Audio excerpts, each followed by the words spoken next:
शुभ सकाळ आशा करछि आपण माने बहुत भले थे मु भी बहुत भले अच्छी। तो आमर एमती किछि भ्यू थिला अधिवास अष्टपहरी अधिवास प्रथम दिन मॉर्निंग 5 उठिक आसी दुकान खोल देइथिली तापर देखे तो एमती किछि भ्यू थिला बहुत खुशी लगुथिला। घरे घरे कुणिया भगवान का नाम चलिबा बहुत खुशी लगुच। ये सब अधा साजसज्जा भी हो जाइए अधा अच्छी बाकी आउ सॉरी आपण पाखु लेट रे वीडियो आछि कारण 3 दिन हैला काम व्यस्ततार वीडियोटा मु आपण मानकु पठे पर नथिली। तो एथे हमर चलछि कलश यात्रा। तो कलश यात्रा सैला करे आसी कलश स्थापना हेबे तापर पूजा चलिबो।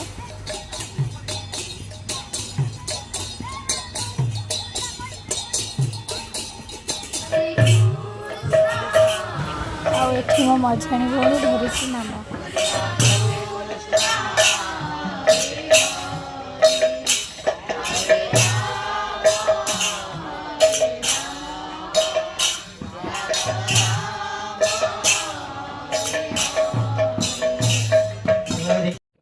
प्रसाद रे हेतिला अरु भात डालमा और खटा मो मौसा आ सस बस मस्त एंजॉय कलु खाई देबी।